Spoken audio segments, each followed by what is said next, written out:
Boa noite a todas e todos. Sejam bem-vindos à 55ª edição do nosso EDD, o Encontro de Direito Digital do Digital Rights. Estou tão nervoso que até errei o nome da associação. Então, estou muito contente com a noite de hoje. Nós temos uma participação brilhante do Afonso, do Renato, e é o nosso maior EDD do ano e um dos maiores da nossa história, o Digital Rights. Fico muito contente com todo o clima de alegria, de entusiasmo, de inovação e de, por que não, admiração presente na nossa noite. Nós temos aqui 24 participantes, todo mundo empolgado com o tema. E hoje a gente está aqui reunido para falar sobre inteligência artificial, cybercrimes e implicações legais.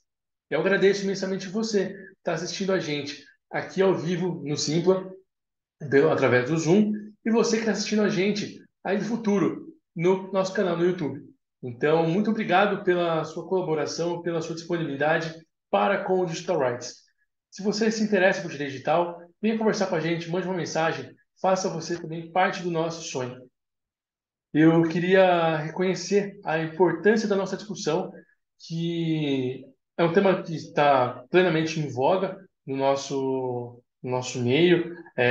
Até nós conversamos um pouco antes da liberação da sala, que parece assim, poxa, se fosse combinado para dar o tema certinho, ia ser muito mais difícil. A gente está abrindo as nossas redes sociais, acessando os nossos meios de comunicação, os canais de notícia, e não se fala em outra coisa, né? É um cybercrime diferente a cada dia, né? Uma inovação absurda. Um por dia, poxa, 30/30, tem que tirar o chapéu negativamente. Mas, brincadeira à parte, é para a gente destacar a essencialidade da nossa discussão de hoje.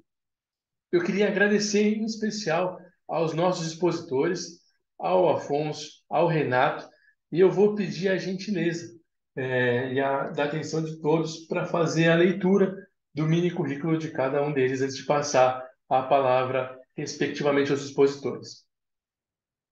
Bom, começando em ordem alfabética, o Carlos Afonso Gonçalves da Silva, Instagram é @docafonso, vou deixar aqui no chat também na descrição. Ele é delegado de polícia divisional, delegado de polícia do Departamento Estadual de Investigações Criminais, DEIC, Divisão de Crimes Cibernéticos. Agora você me pegou como vai falar a sigla. Fala DC Cyber, é assim que fala mesmo? Fechou. Eu não sou criminalista, né? Pô, time civil aqui fica um pouquinho complicado para mim. E também é professor da Academia de Polícia de São Paulo há 29 anos. Como gestor de segurança pública, ele possui uma carreira sólida de 36 anos, desenvolvida como delegado de polícia. Primeiro no estado de Minas Gerais e posteriormente no estado de São Paulo. Atuou em bases no interior do estado, passando por unidades policiais em Gastão Vidigal, Birigui, Jundiaí, Itatiba, Santa Cruz da Conceição, Grande São Paulo, Carapicuíba e Itapevi. Trabalhou na Academia de Polícia e na Delegacia de Polícia de São Paulo. Possui relação com o Ministério da Educação no apoio à aprovação, reconhecimento e recredenciamento de instituições e cursos. Atuou em M&A de instituições de ensino superior, conduzindo o processo de due diligence. Estruturou o programa de bolsas do ProUni do governo brasileiro e implantou programas de bolsa beneficiando-se de compensações fiscais municipais. Então, esse é o nosso mini currículo do nosso expositor Afonso. E agora eu vou passar a leitura do mini currículo do Renato. E é mini mesmo, né? Porque a gente conhece digital, sabe que, poxa, colocou Renato Alpes não deu menos que 50 linhas, aí fica difícil. Então, Renato Alpes Renato Alpes no Instagram, é advogado e economista, professor da FAAP, INSPER, EPD, BRAD, PUC, Rio Grande do Sul, diretor de International Technology Law Association, conselheiro da Europrivacy e membro da Associação Europeia de Privacidade, juiz do IC do Massachusetts Institute of Technology, presidente da Associação Brasileira de Proteção de Dados, mestre pela Florida Christian University. Ele é árbitro em diversas instituições, escreveu e participou de mais de 20 obras relacionadas aos temas de direito, tecnologia e privacidade de dados, tais como direito eletrônico, a internet e tribunais, manual de direito eletrônico, lei geral de proteção de dados na internet, Data Protection Officer, encarregado, entre outros. Afonso, Renato, sejam muito bem-vindos ao Digital Rights. Afonso, se você quiser começar com uma ponderação inicial, passo para o Renato e depois a gente dá seguimento ao nosso evento. Obrigado a todos, obrigado aí pelo convite. É um convite que a gente não pode, enquanto poder público, né, uma vez que eu estou delegado de polícia, se negar a trazer aí o que que a nossa polícia está fazendo. E como estudioso também, né, eu continuo sendo um estudante, né, um evento desse é imperdível, mesmo porque participar de uma discussão, de um tema, né, com todos que estão aqui, literalmente, entre aspas, pendurados nessa live, e com o meu guru de livros, né, o professor Renato Opsi-Blum, que eu já lia ele antes de conhecê-lo pessoalmente, e quando o conheci num evento aqui em São Paulo, o professor lembra muito bem, foi muita honra, né, participar. E estamos aqui para trazer um pouco do que a gente está fazendo lá na nossa lojinha e em termos de novidades aí. Então, bom evento a todos. Professor Renato, com a palavra. Obrigado, eu quero agradecer aqui do fundo do meu coração de estar participando com vocês. Falávamos antes aqui nos bastidores da alegria, né? De eu reencontrar grandes amigos e essa é uma questão, né? Uma oportunidade que os meios digitais nos trazem aqui. Hoje estamos aqui no Zoom e eu estou encontrando aqui, né? O Marco, o Hélio, enfim, o Plínio, que foi meu aluno, trabalhou comigo, o Marco também e o delegado Carlos, que é brilhante, né? Se eu tivesse uma definição, ele é brilhante, ele é uma referência, não só na polícia brasileira, mas também internacionalmente, a postura, a dedicação, o conhecimento e também vou aqui arriscar a gestão como um todo. Nós falamos muito, né, na parte digital, temos que ter a visão macro. Eu, como cidadão, fico muito orgulhoso de ter o delegado Carlos Afonso aqui como à frente, né, dessa divisão cyber da Polícia Paulista e como referência. Quero desejar aqui boas-vindas a todos, Deus abençoe e estou tentando me preparar aqui para poder enfrentar essa discussão aqui que não é fácil, mas vamos em frente. É isso aí, um abraço e parabéns aí, né, para o Marco, para o Plínio, Marco, para o Hélio, por estarem tocando essa iniciativa do Digital Rights. E eu gosto muito desses movimentos, né, em que a gente pode deixar de forma pública, democrática, aberta a divulgação e a troca, né, de informações envolvendo esses temas tecnológicos e o direito. Se tem uma coisa que é complicada nessa área, é manter o conhecimento. E a melhor forma de manter o conhecimento é transmitindo o conhecimento e sendo questionado, né? Eu costumo dizer que eu adoro dar aula, mas eu gosto tanto de dar aula que é na aula que eu aprendo mais, sem dúvida nenhuma. Mas eu gosto também de ter o feedback. Nós, professores, somos obrigados a estudar, mas quando nós temos o feedback, conversamos com os alunos, aí sim é que nós aprendemos. Então, receba aqui os nossos cumprimentos digitais. Muito obrigado, Renato. Obrigado, Carlos. Obrigado, Afonso. E eu não podia deixar de agradecer a presença dos meus companheiros de Digital Rights, das pessoas que ombreiam a nossa batalha diária pela democratização do conhecimento. Ontem foi o dia do voluntariado, salvo engano, e talvez o Digital Rights seja a principal instituição que eu faça parte, que demonstra tanto sobre essa questão de transformar a vida das pessoas, doando nosso tempo de maneira gratuita, deixando conteúdo público para as pessoas. E nada disso seria possível sem o desenvolvimento do sonho do Plínio e do Marco pelo Digital Rights. Então, eu queria agradecer a presença do Plínio, nosso fundador, do Marco, nosso conselheiro e atual secretário do Digital Rights, estão aqui na noite de hoje para compor a nossa mesa virtual do 55º EDD. Plínio, Marco, se vocês quiserem fazer uma consideração, fiquem à vontade. Obrigado, Hélio. Uma honra estar aqui com o querido Afonso, querido Renato.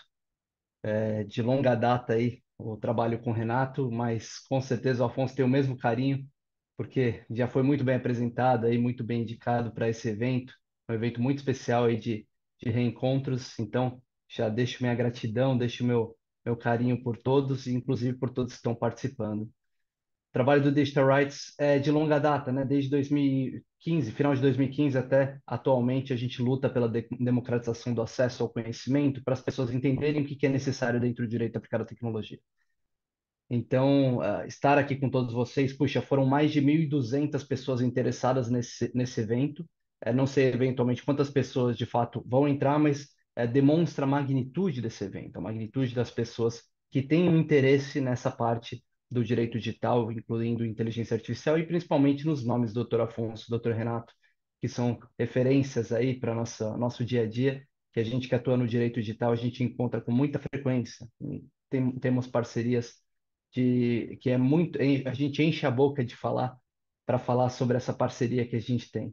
Então é uma alegria muito grande ter todos vocês por aqui, principalmente com os palestrantes e poder fomentar esse tipo de acesso ao conhecimento por meio do Digital Rights, que antes de ser Digital Rights é a Associação Brasileira de Direito Aplicado à Tecnologia, que foi criada até antes do portal digitalrights.cc, que para quem não sabe, CC é Creative Commons, né? Então tudo que é publicado ali dentro do portal Digital Rights é de livre acesso e livre uso para todos. Então, é importante que todos saibam que essa é a nossa luta. A Associação Brasileira de Direito Aplicado à Tecnologia, ela sempre vai lutar para fornecer o conhecimento para todos que têm a vontade de acessá-lo.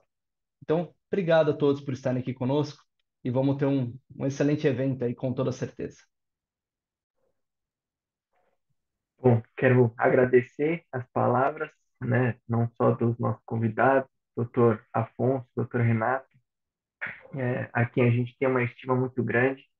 Se eu sou o profissional que eu sou hoje, eu devo muito a tudo que aprendi e tenho aprendido com o doutor Renato nos anos que fiquei com ele, né, trabalhando juntamente com uma equipe fantástica que lá, a bem da verdade, se constituiu uma família, tenho contato com todos até hoje.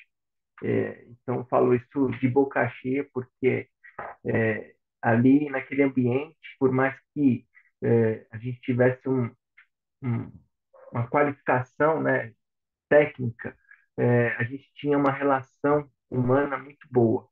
Isso eu posso dizer com tranquilidade dos quase 5 anos que eu vivi lá dentro.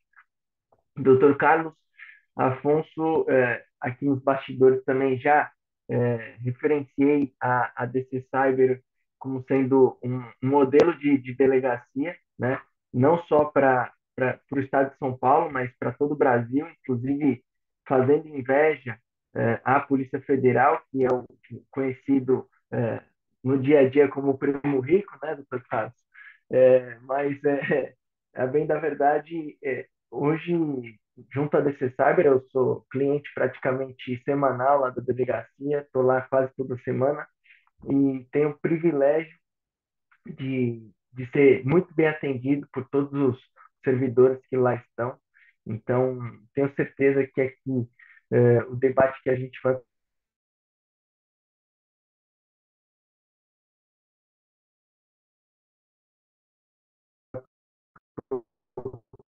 por um debate sadio, descontraído, um desenvolvimento de conhecimento voltado, desde que a gente vai agregar muito, não só para mim, a título de conhecimento, mas para todos aqui que estão fazendo parte desse evento ao vivo. E faço aqui um último convite a todos. A nossa plataforma é uma plataforma pública, de acesso público, e caso vocês queiram circular artigos que vocês tenham disponíveis ou queiram escrever artigos, fiquem à vontade, entre em contato com o Hélio, ou então mesmo comigo, com o Plínio, para que a gente possa fazer uma análise prévia desses títulos, desses artigos e, posteriormente, subir na nossa plataforma, caso vocês tenham interesse. Agradeço a oportunidade e a disponibilidade dos nossos convidados e desejo a todos um bom evento. Bom, pessoal, por praxe, preciso falar que todas as minhas manifestações não correspondem à manifestação da associação. Estou apenas aqui no perfil do Digital Rights, mas as minhas manifestações não necessariamente dizem respeito aos mesmos pensamentos que os demais integrantes da associação. E eu queria, antes de dar seguimento, agradecer a presença do André, da Ana, do Bernardo, do Breno, do Bruno, da Carolina, do Daniel, do Fábio, da Giovana, do Guilherme Queiroz, do Guilherme Oliveira, do Henrique Molina, do Henry, batendo figurinha aqui, Henry, da Caitlyn, Maria Clara, do Miguel Camargo, do Pedro Fernando, da Priscila, da Rafaela, primeira dama, mamãe aí do esposo do Plínio, a Renata, Simone e Vera. Muito obrigado pela participação de vocês. Vocês estão convidados a se manifestarem no chat, mandando perguntas, etc. Já vi que a Renata perguntou a respeito aqui de contato, etc. A gente já vai responder já, Renata, fique tranquila. Mas a gente fique à vontade para mandar no chat perguntas que a gente vai direcionando aqui ao longo do evento, tá bom? Bom, vamos lá. Agora já foi feito o pregão e a audiência de instrução começa, né? Como todo bom civilista, a gente tem que começar começo. E eu pergunto para você, Renato, você pode passar para a gente uma visão geral de como a inteligência artificial impacta no cenário jurídico e quais são algumas das implicações jurídicas que surgiram com o desenvolvimento dessa tecnologia, por favor? Bom, o que nós chamamos de inteligência artificial hoje, na realidade, na sua grande maioria, ela decorre da evolução do processamento de dados.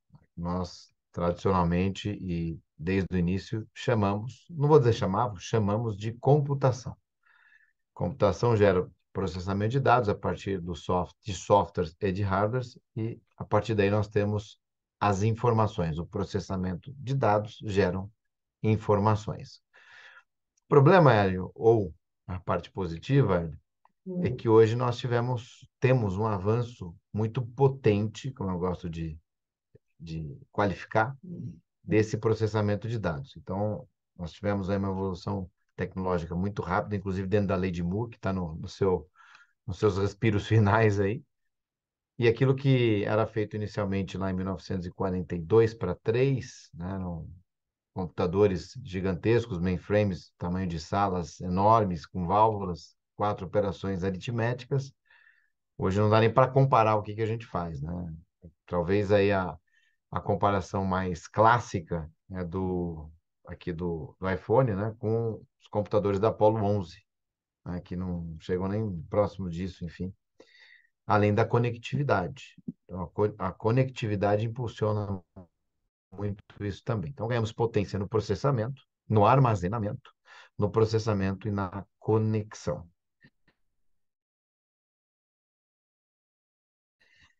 E essa potência de rotina são tão imensos em que hoje, muitas vezes, há tanta programação que dá a impressão de que o sistema, ou o programa, ele está reproduzindo ou agindo como se tivesse aprendendo mesmo, como se fosse inteligente, mas aí em virtude desse elevado número, né, de programação em si.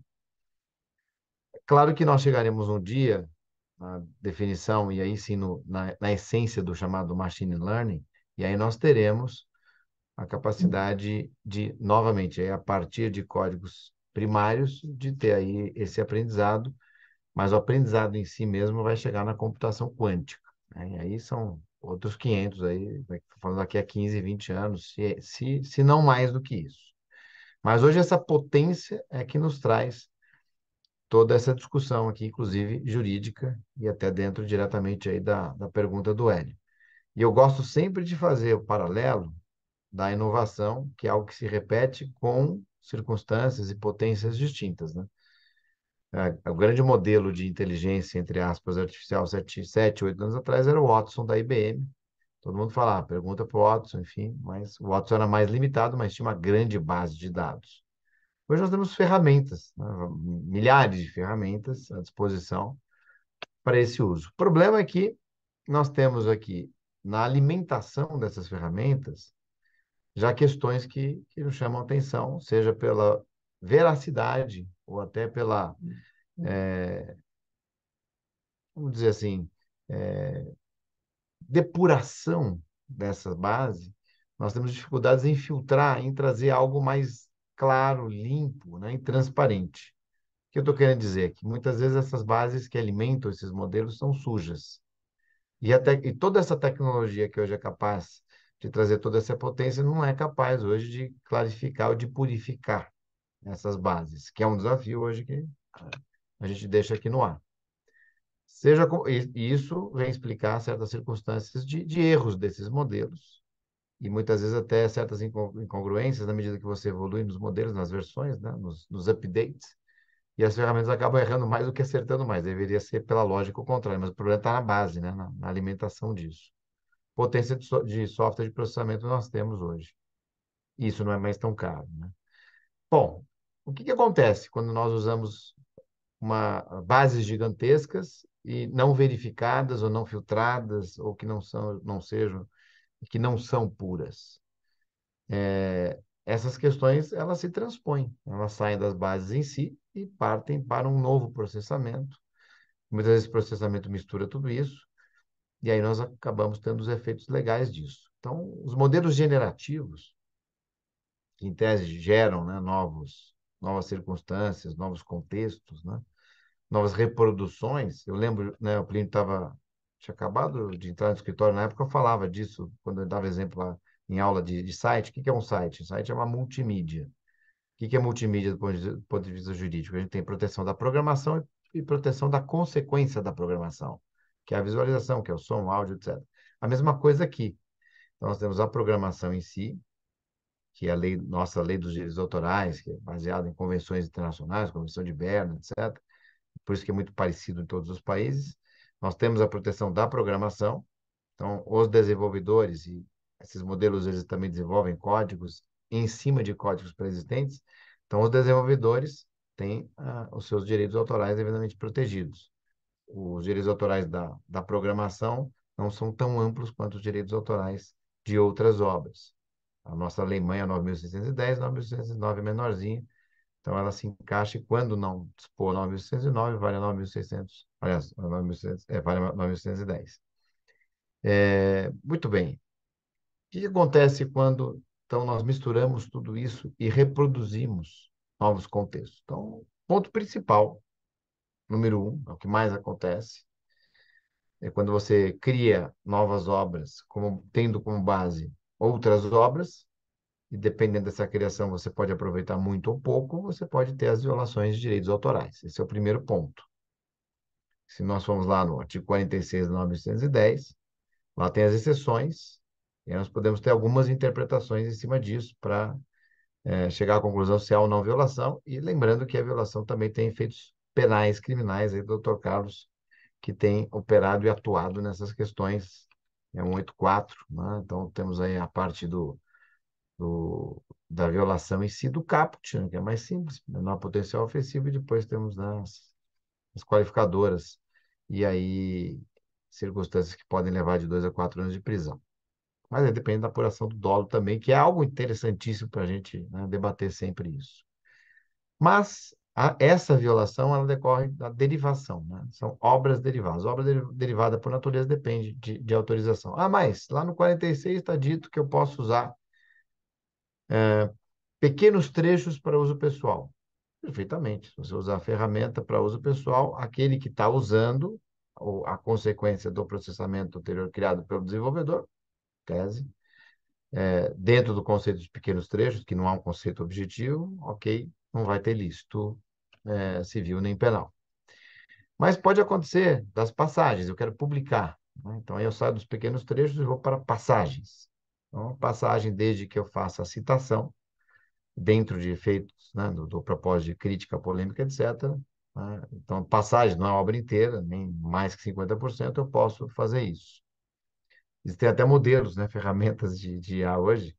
O Perplexity, se não me engano, ele traz as fontes, né?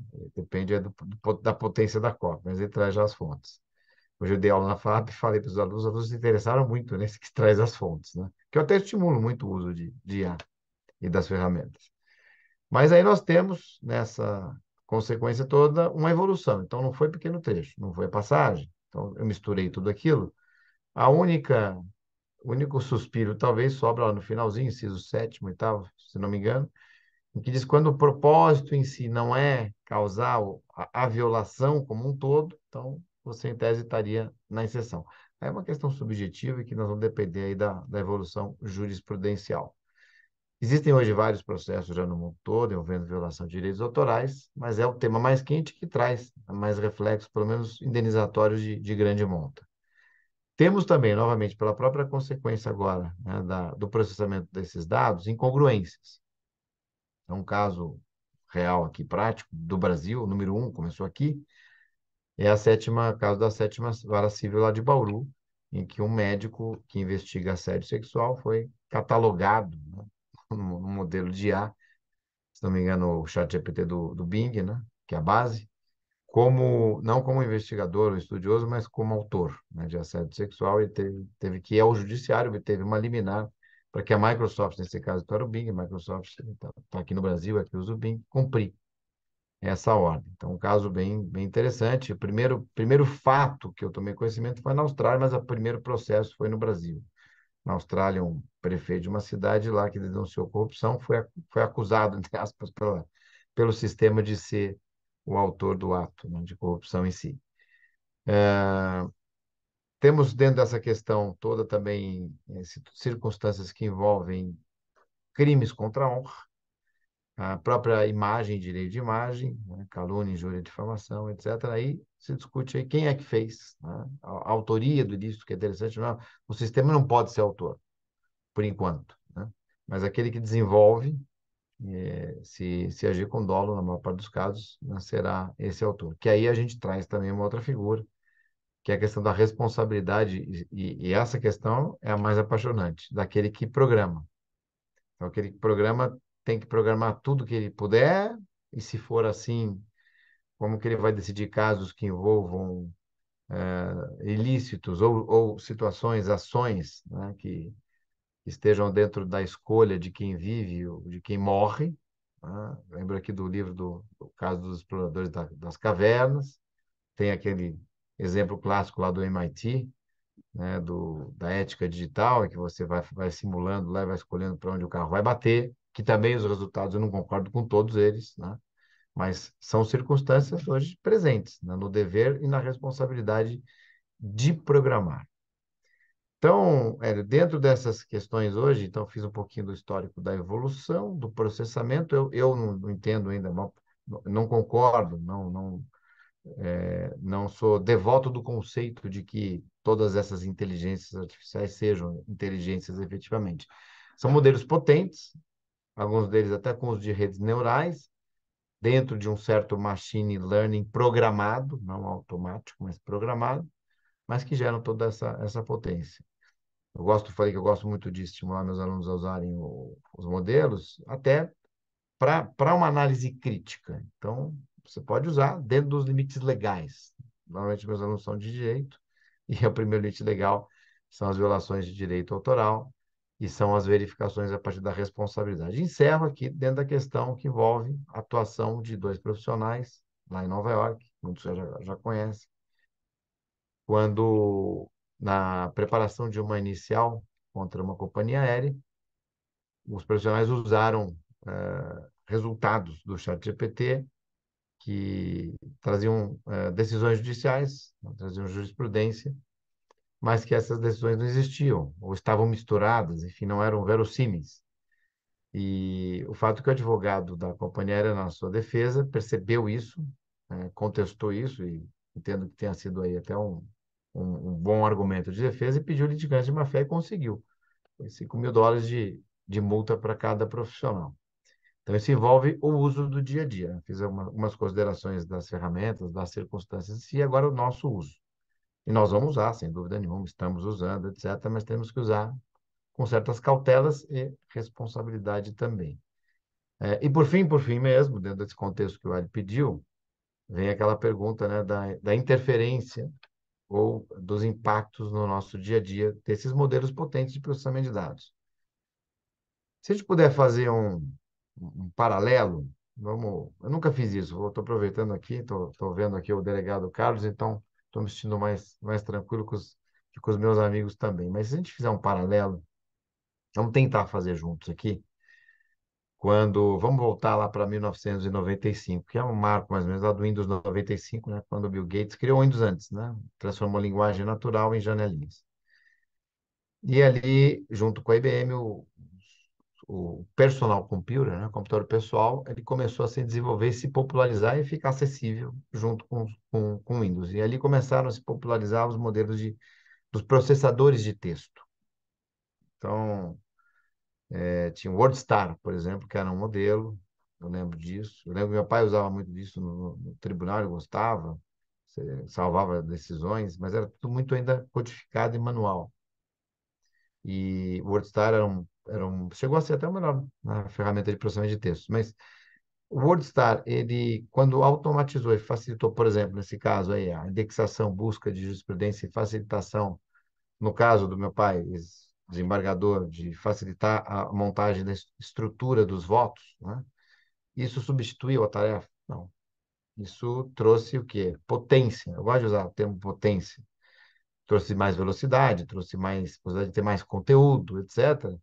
Mas aí é uma briga de gato e rato. O que acontece quando a gente tem isso e toda a sociedade usa? Todo mundo começa a usar a mesma potência. Então o trabalho também vai aumentar na mesma potência. Então a gente não economiza o tempo. Na verdade, a gente vai ter mais qualidade, mas não necessariamente economizar o tempo, que eu acho que o que vai acontecer. Então nós vamos ter modelos que vão inclusive trazer alertas. Olha, eu acho que esse conteúdo vem de um modelo automatizado, vai, de uma, entre aspas, inteligência artificial. Eu fico sabendo disso, o que que eu vou fazer com essa informação? Vou contestar, dizer, vou ver se tem alguma coisa errada. Há uma chance maior de ter um erro. Posso até dar uma cutucada aqui, acolá, etc., ver se tem cópia de alguma coisa, enfim, alguma informação inverossímil, mas vai acabar dando no mesmo. Vou ter várias. Então, se o sujeito quiser, daqui a pouco, profissional, começar a fazer todas as suas iniciais, contestações, assim, tendo como base esses modelos, eu vou ter mais conteúdo de automação igual tinha lá. Então, tem mais volume, eu vou ter também mais processos, né? Mais trabalho e daí por diante. Eu acho que é mais ou menos isso que vai acontecer. Com relação à substituição, a gente vai, nada de, eu não digo, eu não gosto de falar substituição, nós vamos ter uma transposição, uma trocazinha, né? Nesse exemplo que eu dei aqui, então, ao invés do sujeito ficar escrevendo lá durante 2 horas a sua inicial, ele vai demorar, sei lá, 15 minutos para fazer a sua inicial e vai ter tempo para fazer outras iniciais ou até outras revisões e daí por diante. Claro que conforme esses modelos, né, de programas, de ferramentas vão crescendo e trazendo novos recursos, a gente cria também oportunidades para programar. Então, advogado programador, por exemplo, acho que vai acontecer, sim, nós vamos ter essa atividade. A implementação desses sistemas dentro do mundo jurídico, para melhorar a atividade ou a preditividade, isso já acontece, vai acontecer com mais acuidade também. Então, acho que a gente não vai ter tanta substituição assim, a não ser naquilo que é muito realmente rotineiro. Isso não precisava nem falar, né? Aquilo que é repetitivo vai, você já né? Já acontece.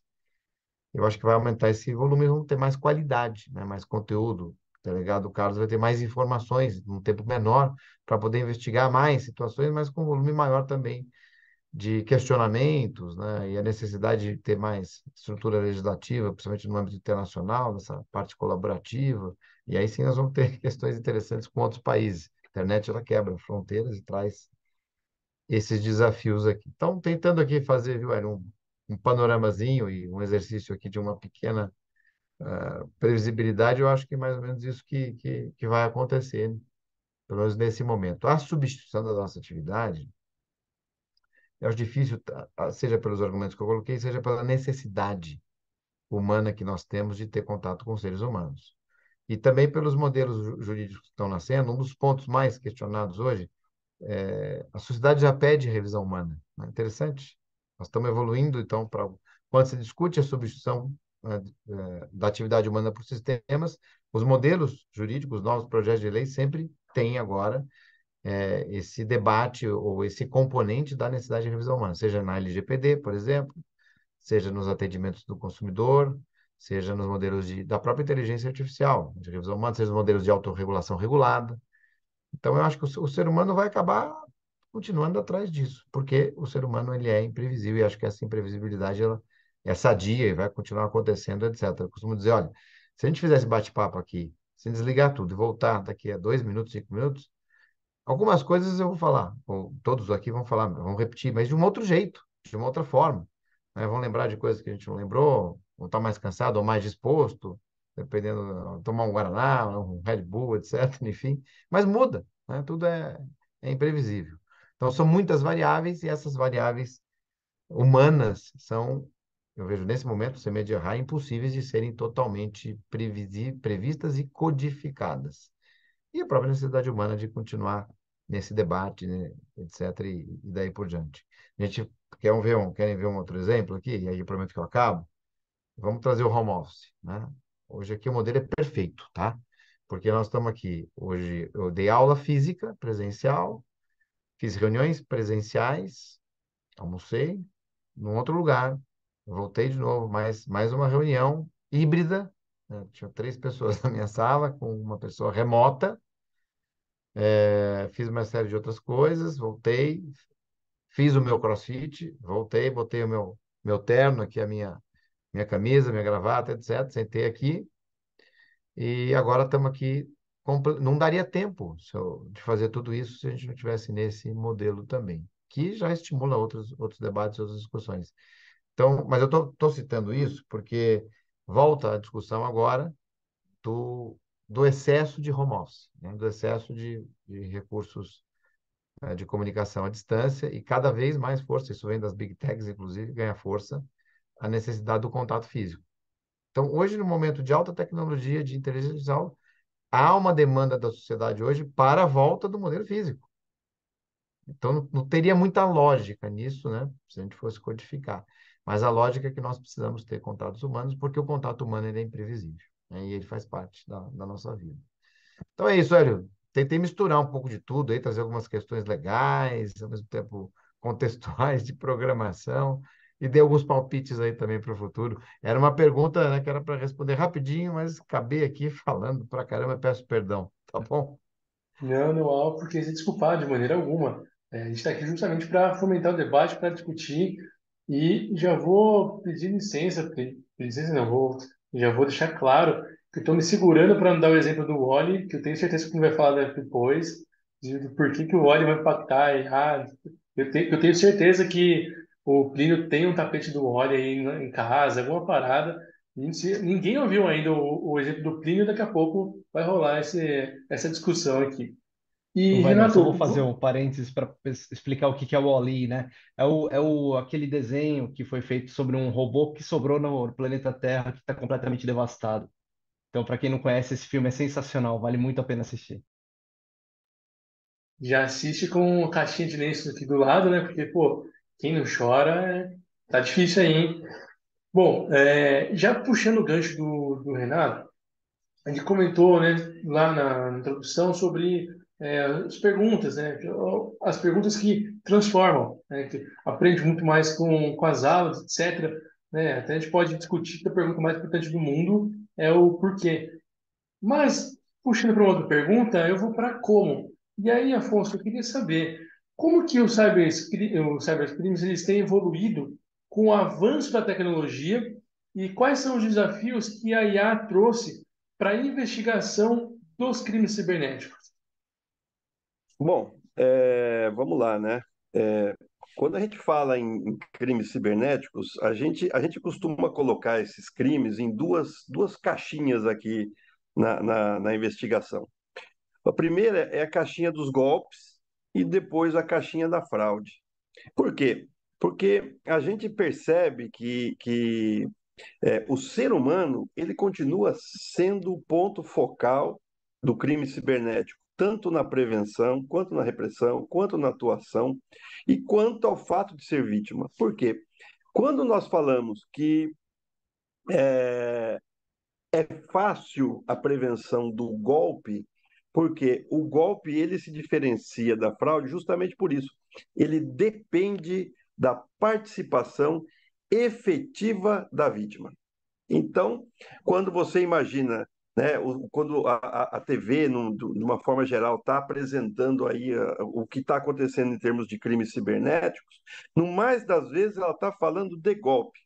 É alguém que recebe um telefonema, é alguém que recebe uma mensagem é alguém que clica em um link que seria do banco, mesmo o banco fazendo campanhas milionárias dizendo que não manda mensagem para ninguém, que não liga para ninguém, que não manda link, que é só para se relacionar com ele através do aplicativo. Então, se a gente pudesse quantificar, e eu estou fazendo aqui uma conta de padaria, né, com respeito aos padeiros que nos dão pão quentinho todos os dias, mas eu posso dizer o seguinte: mais do que 95% do que a gente investiga são golpes, ou seja, a própria vítima poderia ter evitado.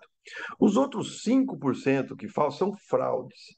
Na fraude, eu não tenho a participação da vítima. Aliás, para que a fraude ela consiga ter sucesso, ela depende que a vítima não esteja sabendo da sua existência. Porque nela eu vou ter, sim, um avanço de tecnologia. No golpe, eu não tenho nenhum avanço tecnológico. O que eu tenho foi uma adaptação.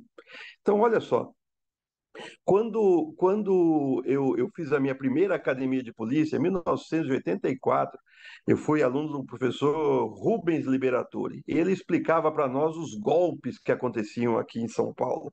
E ele gostava de dizer muito de um golpe que era o chamado golpe do violino, que eram dados, esses golpes eles eram empregados em oficinas de luthiers, aqui no centro, ali em volta do municipal, aqui em São Paulo, tem várias oficinas de luthier, hoje um pouco menos, infelizmente, mas tem vários. Então, o golpe era muito simples, né? Eram dois golpistas e um violino.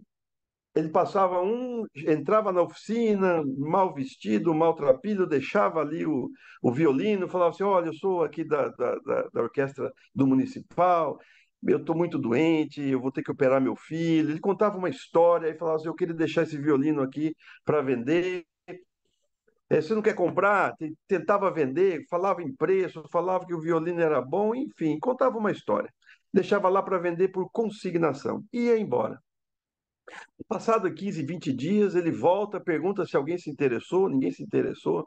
E aí, passado quase um mês, volta uma outra pessoa que também está ali macomunada com o primeiro vendedor e fica impressionado com aquele violino, pede para ver, pede para usar o telefone, que na época era um telefone fixo, coloca luva para pegar a peça e fala: Fulano, achei. Né? E ele quer arrematar imediatamente aquele violino e acaba ali se criando o golpe em que a oficina de luthieria era vítima. Se a gente transportar essa prática, que é de 1920, 1930, 1940 para os dias de hoje, a única coisa que mudou é o golpista não vai mais até o seu escritório, o golpista não vai mais até a sua casa, o golpista ele liga para você, ele manda uma mensagem ou ele manda um link. Nada disso hoje é feito com altíssima tecnologia. Nós, quando queremos criar um cartão digital hoje, é a coisa mais simples do mundo, né? E ajuda bastante. Eu mesmo criei o meu cartão digital, né? E eu sou muito cioso aí da minha responsabilidade ambiental, então eu criei um cartão digital que é um QR Code, né? E é a coisa mais engraçada do mundo, porque quando eu vou nos lugares, as pessoas, né? Oh, você que é o delegado da Cyber, o teu cartão, vai estar aqui meu cartão. Assim que a pessoa copia e clica, eu falo: esse cartão é tão bom que ele já clonou o seu telefone celular, os seus contatos. Muito obrigado. E as pessoas ficam desesperadas. Eu falo: não, é brincadeira, calma. Então, veja, eu sou um cara do direito, eu não entendo nada de tecnologia, mas eu baixei um aplicativo que faz o quê? Faz um cartão digital. Então, olha que coisa bacana. A tecnologia ela avança e todos têm acesso a ela. A pessoa de bem e o criminoso. E quando a gente fala que houve essa adaptação, nós estamos dizendo exatamente isso.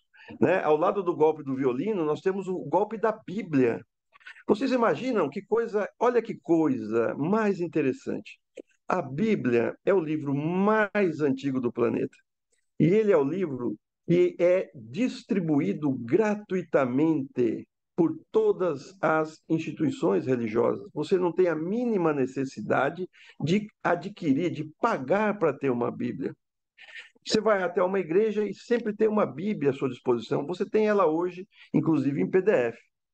Muito bem. Você imagina o que era vender uma Bíblia na década de 60? A pessoa que vendia uma Bíblia física? E os golpistas faziam exatamente isso. O que eles faziam? Eles iam até as editoras, pegavam aquela Bíblia que era a mais cara de todos, uma encadernação luxuosa, iam até os obituários que eram publicados aos domingos, via lá quem é que tinha falecido, descobria o endereço daquela pessoa, que já era uma tarefa fácil na década de 40, de 50, de 60, e no dia da missa de sétimo dia, geralmente 2 ou 3 horas antes da missa, que ele sabia que a família ia estar ali reunida, ele chegava até a residência do falecido, batia a palma e pedia para falar com o decúbito. Oh, tudo bem, eu queria falar com o seu Francisco. Pô, o seu Francisco faleceu. O cara fazia, nossa, mas como faleceu? Ah, mas o senhor queria o quê com ele? Não, porque ele ligou lá para a nossa editora, ele pediu para trazer essa Bíblia aqui, que é uma Bíblia com encadernação em couro, com folhas douradas, inclusive é a Bíblia mais cara que nós vendemos, né? E a família fazia o quê? A família conduída falava, nossa, eu acho que ele já sabia que ia morrer, ele comprou uma Bíblia, e comprou. Então essa vai ser a Bíblia da família, que vai ficar ali na nossa casa, abençoando o nosso lar. Então veja, o golpe é o mesmo. Ele oferece uma vantagem, ele cria uma história, cria um cenário e a partir dele as pessoas caem no golpe. E é muito interessante por quê? Porque as pessoas elas não se contêm hoje em dia em entender qual é a razão das coisas. Então, por exemplo, e um golpe também muito simples, né? Qual a razão da existência do Instagram? O Instagram é um álbum de fotos e vídeos. É um álbum de fotos e vídeos. Você coloca ali os seus vídeos, coloca ali as suas fotografias e compartilha com as pessoas que você quer compartilhar. É isso que ele é. Ele não é um banco de investimentos. Ele não é um fomento ao comércio, né? Você quer comprar alguma coisa e ter certeza que aquela coisa é, de fato, uma mercadoria que você vai receber? As lojas têm o quê? Tem sites. O site, sim. Tanto é que ele é ponto .com, é um site comercial. A pessoa compra as coisas pelo Instagram e não recebe. Então, o WhatsApp é um mensageiro, né? É um aplicativo de comunicação. A pessoa recebe lá um texto que diz o seguinte: olha, você me manda R$ 50, eu vou te devolver em 3 dias 500. E a pessoa faz o teste e recebe. Aí ela manda 500 e a pessoa recebe 1.000. E aí o grande investidor fala assim: olha, nós estamos parando com esses investimentos pequenos, porque nós crescemos muito, nosso investimento é super consolidado, agora nós só temos um grupo de 50.000. A vítima faz o quê? Ela corre para os parentes, para os amigos, junta 50.000 e manda por alguém por comunicação de um aplicativo de comunicação. Ou seja, as pessoas estão entendendo que se é tecnológico é confiável, quando na verdade a tecnologia é só uma outra estrada para você ir a um destino, para você obter uma informação. Então, essa chamada engenharia social, né? Antes era o engodo, antes era a fraude, né? Hoje nós falamos o quê? Que é a engenharia social. Se eu conseguir debelar esses 95% e atuar na prevenção disso, e eu vi que mais para frente a gente vai falar um pouquinho de prevenção, eu consigo ter tempo para fazer o quê? Eu consigo ter tempo para atacar a fraude.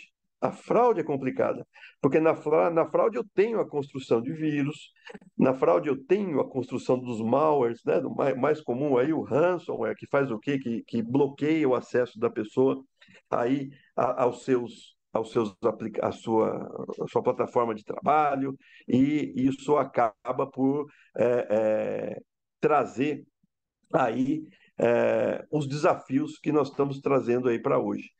Pontualmente, com relação à inteligência artificial, eu estou na linha do meu professor Renato Lopes Blum. Por quê? Porque o que eu hoje imagino ser inteligência artificial na área do direito e na área da criminologia também, na verdade, são machine learnings, que estão fazendo o quê? estão aprendendo hábitos de costume, estão aprendendo hábitos de consumo, estão atendendo hábitos de horários de acesso e capturando essas informações e devolvendo muito mais para um mercado do que para uma parte do crime, e que acaba também servindo de ferramenta para o criminoso. Não temos um avanço na criminologia utilizando-se de inteligência artificial até o momento, né? A menos que, eventualmente, a inteligência artificial, em determinado momento, ela consiga reunir num banco de dados tudo aquilo que nós já temos vazado nosso, e a partir daí ela começa a fazer o quê? Ela começa a entrar no nosso sistema financeiro e tirar de nós o nosso patrimônio. Fora isso, a inteligência artificial ainda está longe de atuar dentro da fraude. Dentro do golpe, eu nem preciso de inteligência artificial. Eu acho que assim, o pessoal mais novo consegue resumir na máxima, né? O golpe tá aí, cai quem quer. Ou o golpe tá aí, cai quem foi enganado pela IA. Poxa, as histórias aí dos golpes antigos, etc. É, nem você comentou parte do banco. Poxa, eu lembro no, quando eu era criança e tudo mais, que era toda essa preocupação de, olha, não atenda a campainha com alguém que fale que é do banco. Poxa, ninguém vai entregar o cartão para você na portaria, enfim, tal. E assim, poxa, a gente está vendo agora o link, né? É o mesmo golpe, mas transformado para uma nova era. E já pegando nessa questão, Afonso, que você falou sobre a responsabilização. É, Renato, existe um debate hoje sobre vieses de inteligência artificial, né? Inclusive, nós tivemos a participação do Felipe Mendon. Abraço, Felipe, que está assistindo com certeza esse vídeo, que é um dos pioneiros em uma das mentes mais brilhantes para discutir responsabilidade civil e inteligência artificial. Ele trouxe um exemplo para a gente no EDD, e aqui é um exemplo que eu trago aqui também, a questão de IAs que acabam perpetuando comportamentos humanos, notadamente comportamentos preconceituosos, IAs que acabam trazendo um viés racista, um viés transfóbico na própria utilização e propagação daquele conteúdo. Então, vem a pergunta. Como as IAs incorporam esse viés humano, de que forma o Poder Judiciário ele está entendendo sobre a discriminação e a imparcialidade da IA e a responsabilização do programador, né? Que aí já puxando com o final da tua fala, né? Da responsabilização do programador em si, notadamente com o teu exemplo, o próprio exemplo da sétima vara de Bauru, né?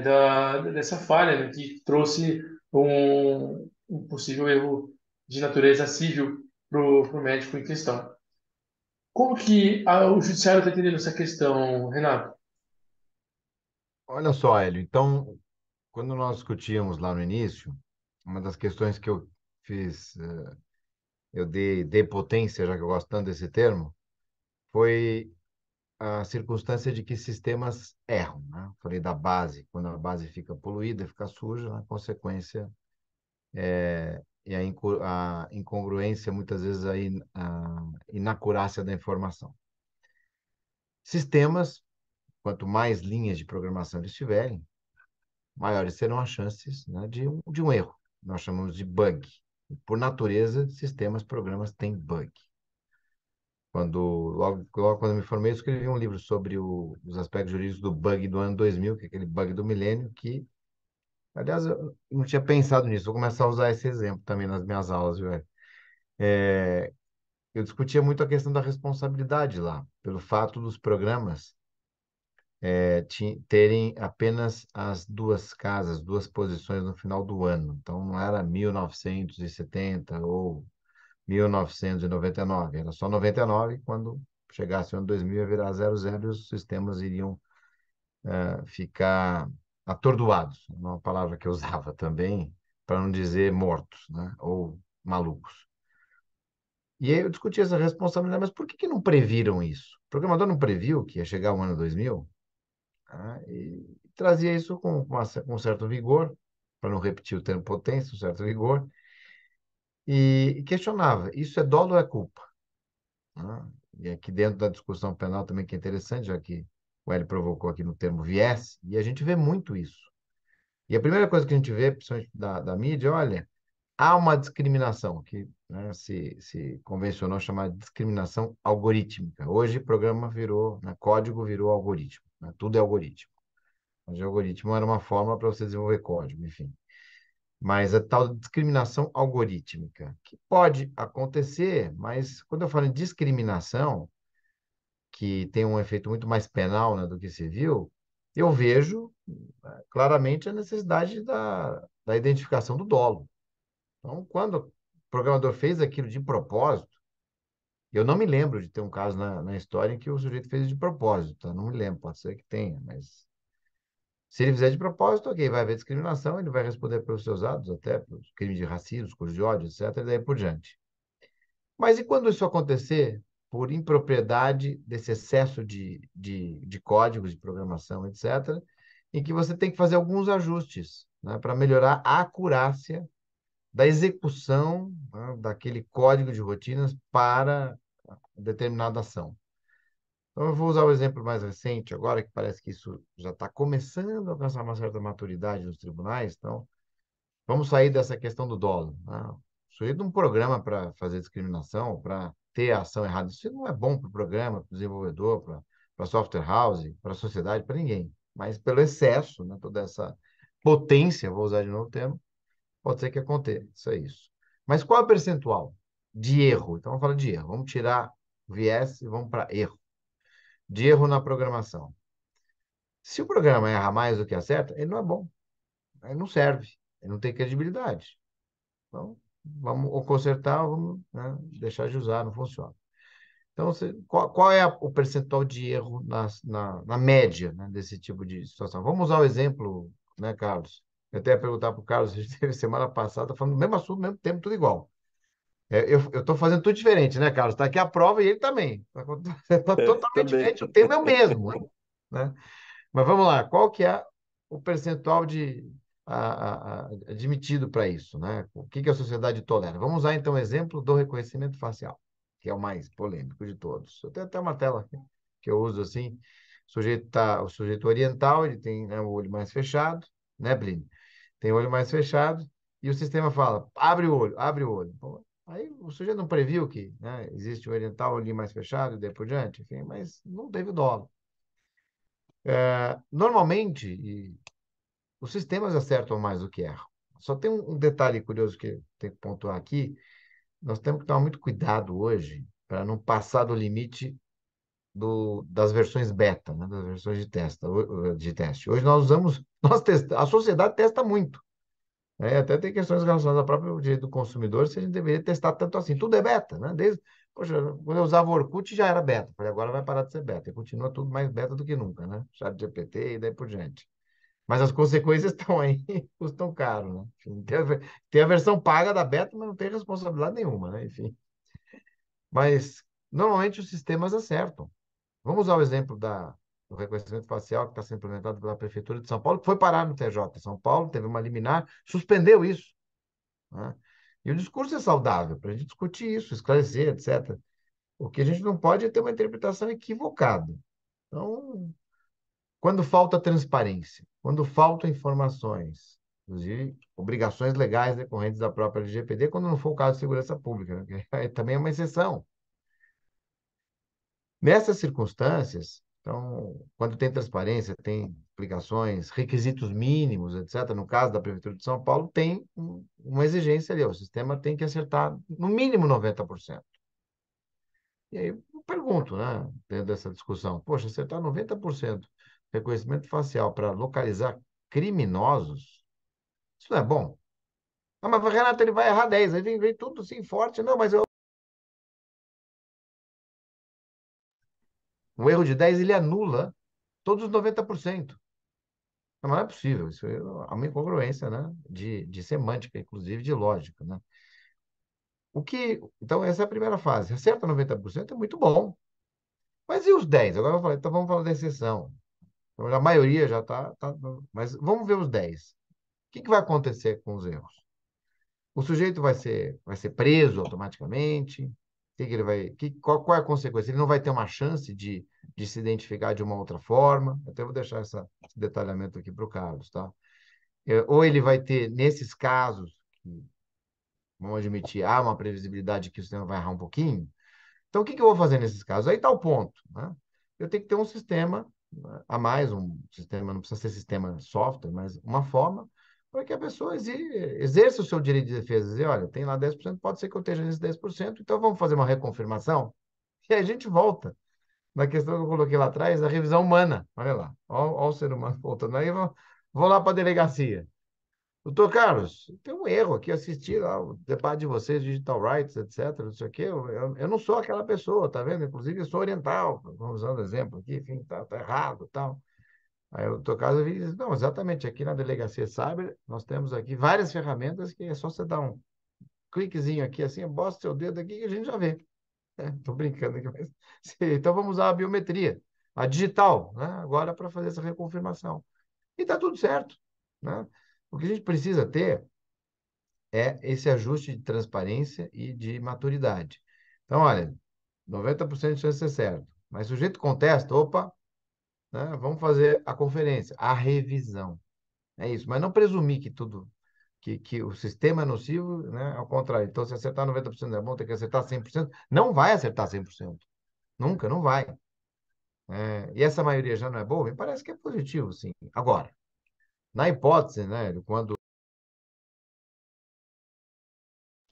se eles fizerem isso com dolo, eu fico aqui, eu gosto muito de usar gesto, até no vídeo também acabo aqui teclando na barra de espaço. Mas quando o programador fizer isso de propósito, vai responder por isso. Agora, para encerrar, e quando ele não fez de propósito, fez com culpa, mas ele poderia ter evitado? Aí a gente vai ter que. Aí é um caso típico de necessidade de evolução legislativa. E nos projetos de IA, nós não temos nesse ponto essa questão penal, que seria a responsabilidade penal aqui, aí por culpa, né? Culpa por omissão, vamos chamar assim, enfim. Mas é isso. Aproveitei para fazer algumas considerações dessas discriminações, né? Por vieses algorítmicos, vamos usar aqui o termo. Ó, eu, Deixa eu dar uma pitaca aí na resposta do professor Renato, pois porque é. é uma coisa que é muito interessante, né? Essa questão de saber quem é quem é, para a criminologia, para a investigação policial, ela tem dois momentos que são muito marcantes para nós. Na década de 1800, os ingleses foram os primeiros que começaram a capacitar os seus policiais a reconhecer o criminoso. Olha só, e pouca gente sabe disso. O banho de sol, o criado e o chamado banho de sol, começou lá para quê? Porque era uma hora em que os criminosos eles ficavam rodando no pátio e os policiais eles eram chamados a ficar ali observando e vendo. Olha, aquele cara tem uma cicatriz, aquele ali é o fulano. Olha, aquele outro manca, aquele é o Beltrano, e aquela coisa ia dali afora. Vê, estou falando de 1800. No final de 1800, um argentino chamado Vucetich, salvo engano, Juan Vucetich, ele inventou a fórmula decadactilar, né, que você tem verticilo, presilha externa, presilha interna e arco, que é a nossa a fingerprints de hoje, né? E hoje nós temos um reconhecimento facial por imagem. Uma coisa muito interessante que pouca gente sabe, quando nós estamos cumprindo, por exemplo, um mandado de busca ou um mandado de prisão, e a gente chega na casa de alguém e a gente aborda uma pessoa e a pessoa é a pessoa que nós estamos procurando, né? E geralmente a pessoa fala o seguinte: olha, esse aí é meu irmão, eu sou muito parecido com ele, mas não sou eu. Isso é uma coisa do nosso cotidiano. E o que acontece? Impressão digital, né? É feita a checagem, e hoje a gente consegue fazer essa checagem, inclusive do local. Por quê? Porque com uma boa câmera eu consigo fazer o quê? Fazer a foto da papila digital, né? Tem até um casezinho que está rolando aí na internet, a pessoa dando tchau, o outro fotografa lá e dá um zoom na impressão digital, captura aquela impressão digital e aquilo seria capaz né, de reproduzir a impressão digital de um outro. Tem um pouco de realidade nisso, né? Mas a prática diz que isso ainda está um pouquinho distante. E um pouquinho distante na criminologia, eu estou falando de 6 meses. Tá? Então, isso hoje está muito difícil de ter sido utilizado. Vamos dizer que eu já tenha hoje implementado na cidade de São Paulo, só por exemplo, dessa identificação por imagem. O que aconteceria na prática? Na prática aconteceria o seguinte: esse sistema ia georreferenciar, viu aquela pessoa num lugar, num dia, no segundo, no terceiro, a polícia faz o quê? A polícia vai para lá, checa, traz fotos, né? E aborda o cidadão. Tudo bem, seu fulano? O senhor é fulano de tal? Sou eu. O senhor está preso. Temos um mandado de prisão contra o senhor, nos acompanhe. O senhor é seu fulano de tal? Não, não sou. Puxa, que engraçado. O senhor me permite, por gentileza, eu tenho um mandado de prisão para uma pessoa que é muito parecida com o senhor. Posso tirar uma impressão digital sua para checar? Fazer a chamada legitimação. E como a gente costuma dizer nos tempos atuais, né? Isso tem que ser feito dentro dos princípios de urbanidade totais, né? Por quê? Porque é assim que uma polícia moderna precisa agir, precisa atuar. Tudo que você faz com gentileza, com elegância, com educação, em termos de segurança pública, até uma abordagem policial, né, é sempre bem vista, sempre bem vista. Então, e eu gosto de dar um exemplo que é antigo também, eu só tenho exemplo antigo, mas enfim. Eu estava cursando a academia de polícia em 1990. Eu passei para delegado de polícia, eu morava em Bauru com a minha mãe, e eu tinha um Chevette que o apelido dele era tragicamente Batomushi, porque quando chovia ele alagava dentro, enfim.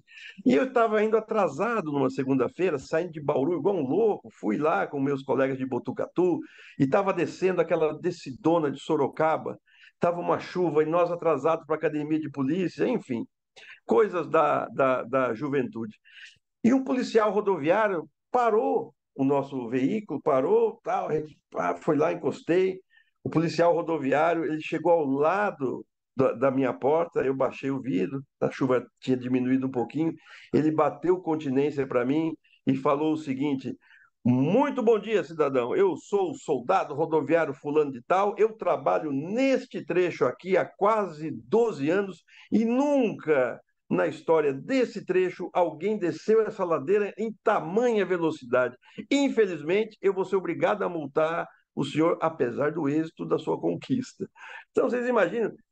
E eu fiquei olhando para o policial, eu dei minha documentação para ele, ele falou: o senhor está com pressa, o senhor vai para onde? Eu falei: nós somos alunos da academia de polícia, nós somos delegados de polícia. E ele falou assim: ô doutor, por que o senhor não avisou antes? Eu falei: ó, diante da sua elegância, eu fiquei desarmado, né? E jamais ia chegar para o cara e dar uma carteirada, ainda mais em estágio probatório.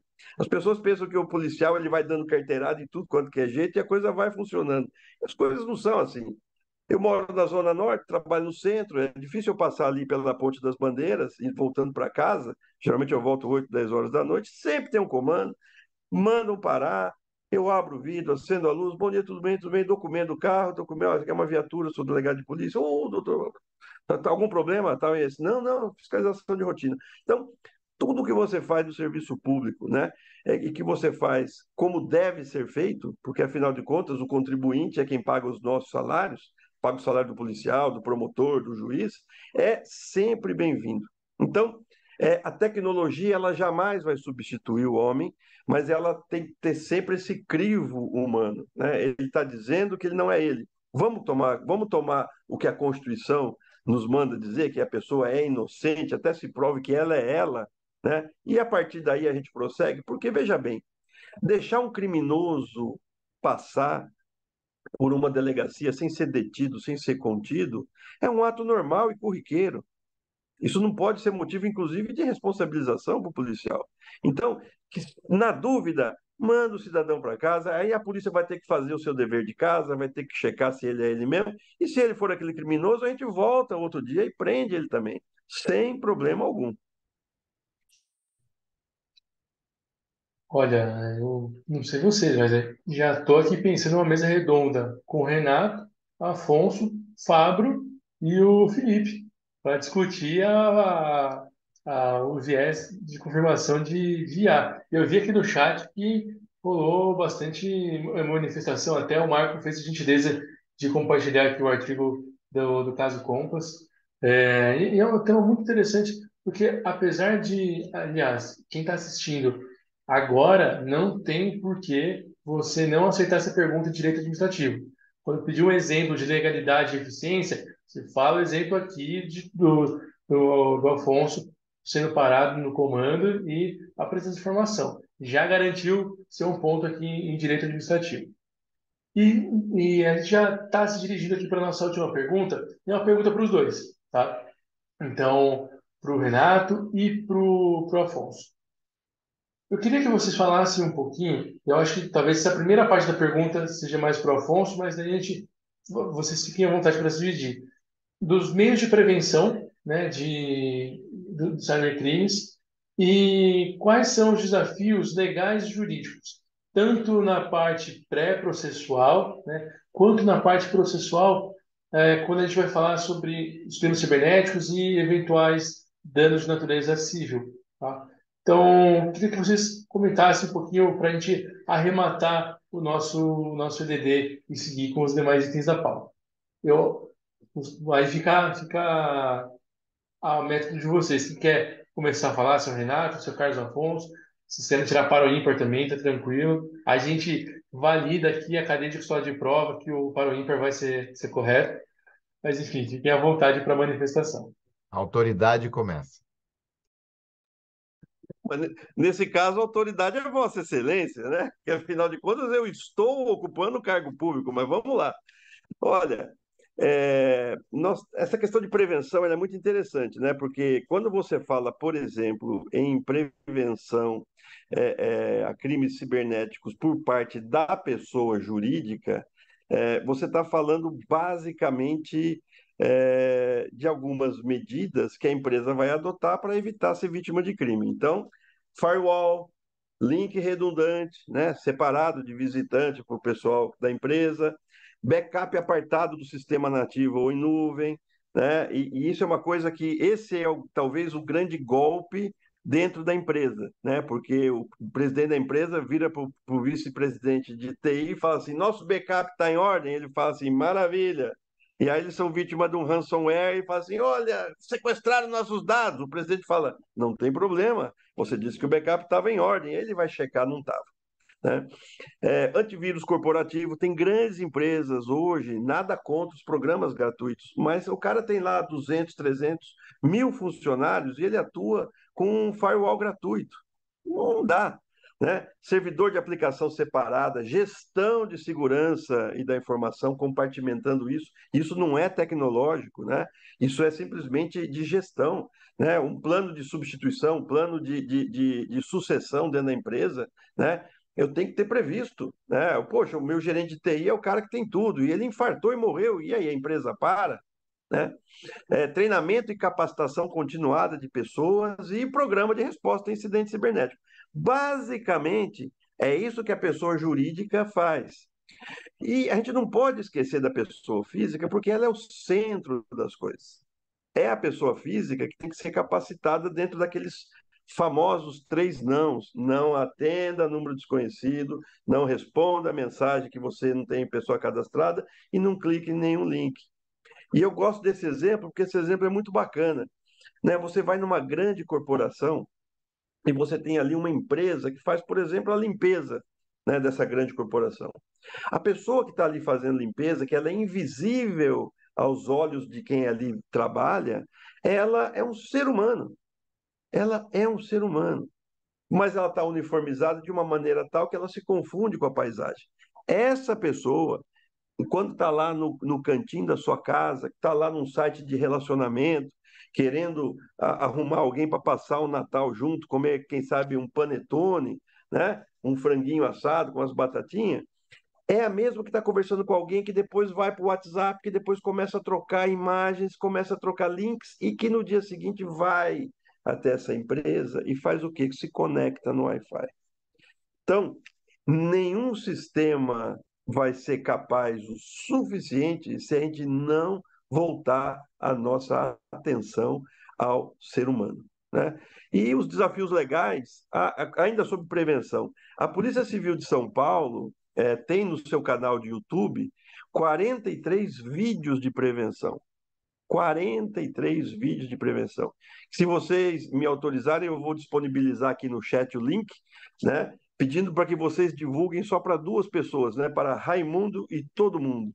Porque Com todo certeza. mundo precisa ver como é que isso aqui funciona, né? E o que a gente já tem produzido, né? Porque nós estamos na ponta, estamos vendo o que está acontecendo. E a divisão de crimes cibernéticos, ela também fez um Linktree que resolve a maioria dos problemas das pessoas com relação a Instagram, Facebook, Google, mecanismo especial de devolução do Pix e tem inclusive o link para a delegacia digital, que não é a minha delegacia, é a delegacia que comanda todo o registro de boletim de ocorrência, que eu vou disponibilizar aqui também, para que as pessoas possam registrar o seu boletim de ocorrência.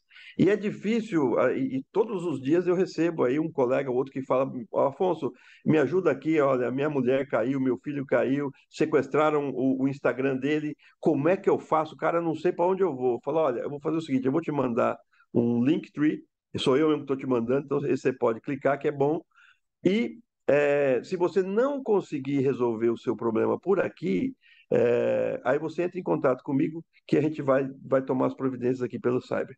Ninguém até hoje me ligou porque não conseguiu resolver o problema, porque são os problemas que as próprias companhias, as próprias empresas, já vendo a dificuldade do usuário, já criou esses canais de resolução de problema. Então, eu vou passar a palavra aí agora sim à autoridade que está nesse chat, professor Renato, e depois, se tiver um espacinho, a gente comenta aí, né, o que pode ser feito num futuro legislativo, executivo e judiciário aí para melhorar o nosso dia a dia. Olha, Hélio, então, eu vou aproveitar a fala do Carlos, não a fala de agora, mas a fala de. Estou contando no minuto 42 minutos e 37 segundos, né? Como se eu tivesse isso, estou brincando, tá? Mas que ele colocou que a maior parte dos ilícitos, ou melhor dizendo, né, dos golpes, poderiam ter sido evitados pelas vítimas. Então, quando isso acontece, não é uma atividade policial, que nós estamos falando. O policial vai reprimir, eventualmente vai, como o Carlos colocou aqui, ajudar um pouquinho na prevenção, mas é uma questão comportamental. Uma questão que envolve, primeiro, conhecimento, educação, né, como a gente fala, percepção, compreensão, etc. E, por outro lado, também, quando a gente sai dessa. Tentar fazer com que muitas vezes a pessoa também não obtenha vantagem. Porque às vezes o sujeito fala: poxa, isso aqui está barato demais, isso aqui vai me entregar aqui, ele quer, ele está pensando numa vantagem fora do comum, fora do normal, fora da razoabilidade. Então, a educação, a conscientização que todo mundo fala hoje, etc., e que não é suficiente. Por que que não é suficiente? E aí é uma questão curiosa, até psicológica, né? O Carlos colocou aqui, usou o exemplo do backup do ataque de ransomware, que eu vejo isso aqui também dia sim, dia não. Então, o sujeito vem e diz que está tudo certo, depois não está tudo certo. Ah, por que está acontecendo isso? Então, tem alguma coisa errada. A pessoa está mentindo compulsivamente, mas parece que não. Fala: olha, não falei para você não fazer esse acesso, não postar ou colocar uma senha difícil, o sujeito vai lá e coloca a senha fácil. Né? Então, foge até a lógica. Eu não saberia explicar por que acontece isso, né, Carlos? Mas acontece. Enfim, e são cada vez mais questões infantis. A estrutura, né, dessa conscientização, ela deve ser reforçada. Então, estou defendendo aqui leis específicas que obriguem de forma obrigatória a implementação de disciplinas em escolas de forma permanente, faculdades, etc. Como aconteceu, só que não teve efeito, né, na questão do bullying. Clubes, por exemplo, têm que adotar, né, ações de bullying. A gente não vê na prática, não tem enforcement, não tem a pena. Mas desse jeito, já que a sociedade não consegue, por uma questão lógica, adotar esse comportamento defensivo, então que isso aconteça de forma obrigatória por lei. O Marco Civil tem lá no artigo 24, 26, dois dispositivos nessa linha, mas não vai. Nós temos também outras leis específicas para isso, mas falta uma lei mais direta e objetiva. As escolas têm que ter essa disciplina, sob pena de tais consequências, etc. Isso vai ajudar bastante. E, se não tiver isso, a situação só vai piorar, porque a tecnologia ela vem cada vez mais rápido. Quanto mais rápido, maiores as chances do uso nocivo. Foi a primeira pergunta que o Ali fez para mim com relação à IA. Então, a IA hoje traz modelos, traz formulários, né, de como praticar crimes de formas mais efetivas, não de forma direta, mas você consegue enganar, né, o IA. Aquele exemplozinho clássico, aqui eu vou repetir. Nós falamos aqui, o Carlos, sobre isso. A técnica, não sei nem se foi o brasileiro que fez isso, mas a piada que vem é que o brasileiro tem que ser estudado porque foi o brasileiro. Mas o fato é que tem aquela situação em que o sujeito vem e pergunta chat GPT, me diga qual é o melhor site para que eu baixe vídeo sem pagar. O chat GPT responde, eu não vou fazer isso porque isso pode ser violação de direitos autorais. Aí o sujeito conversando responde, eu não sabia. Às vezes até coloca, me desculpe. Então você poderia, para que eu evite isso e dissemine essa informação, dizer qual é esse site, porque aí eu sei que eu não vou usar. E aí ele vem e dá o site aí que o sujeito usa. Ele, em tese, não é que ele engana, né? O sujeito, a programação não foi capaz de prever isso. E aí sim que ele pratica mais ilícito. Então, a parte da educação ela tem que vir com muita força. A parte também da regulação, ou autorregulação regulada, também tem que ser implementada o mais rápido possível. Temos previsão legal para isso na LGPD, teremos também nos modelos, né, legais de IA. Isso vai ajudar também porque nós aceleramos a produção legislativa, melhores práticas, protocolos, etc. Isso também vai ajudar a estancar um pouquinho. Então, são duas situações que eu queria focar aqui, complementando as brilhantes colocações aqui da efetiva e real autoridade, que é o Dr. Carlos, e que a gente pode, com isso a gente pode, né, tentar ter uma vida mais sadia. Mas o meu alento mesmo, aqui é sincero, né? Vou jogar um pouquinho de confete, mas é super sincero, é ter profissionais, né, como o Carlos, como o Edu também, da Delegacia de Sequestro, né, Carlos, que trabalha muito também, somente aí nessas esses sequestros aí envolvendo o Tinder e aplicativos de aproximação, etc., é ter profissionais deste gabarito com esta dedicação. Olha aqui, são 21h26.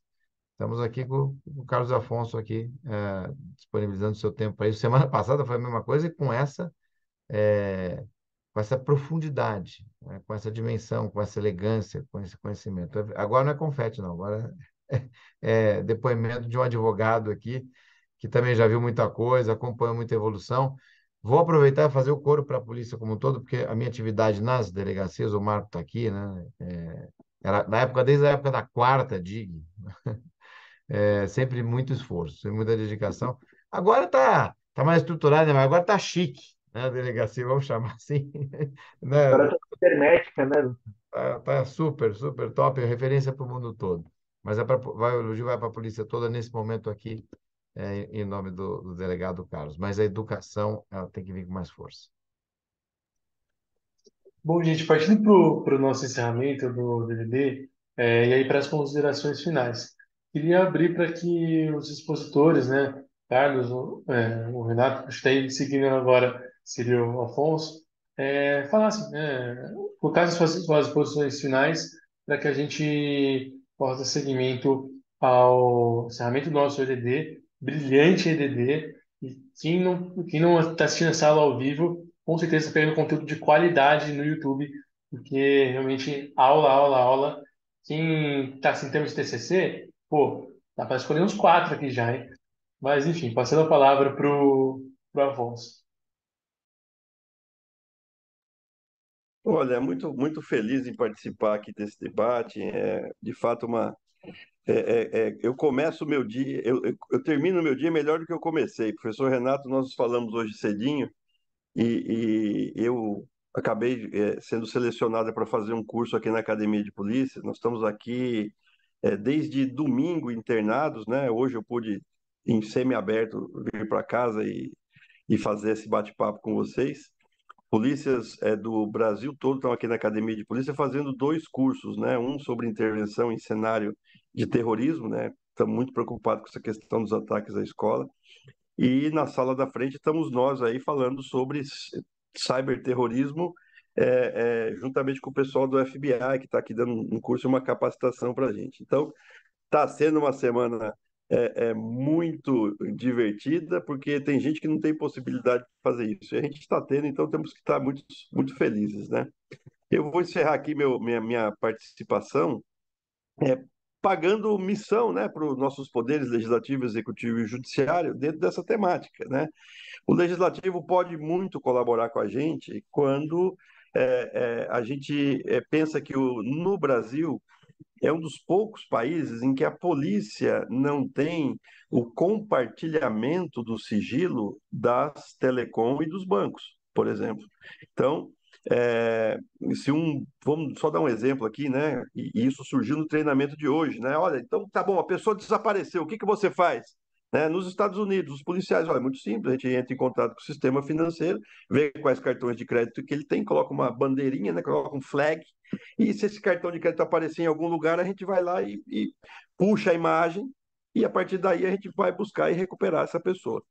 E no Brasil, a gente registra o boletim de ocorrência e pede ordem judicial. Então, a investigação aqui precisa se ter um compartilhamento do sigilo. Não é quebra de sigilo, é um compartilhamento. Então, a polícia tendo esse compartilhamento de sigilo, ela faz o quê? Ela vai lá, busca a informação, faz a subpoena of order, né? Ou seja, pede para aquela empresa, olha, eu vou precisar usar essa imagem. Vai até o Poder Judiciário, obtém a ordem judicial, a empresa entrega aquela informação que ela já tem. Porque hoje, com essa história da própria Lei Geral de Proteção de Dados e outros, as empresas começaram a encarecer os seus produtos, porque elas precisam colocar mais gente para fazer o quê? Para fazer análise de pedido de autoridade pública, o que poderia, num compartilhamento com login e senha, meios específicos, ser feito.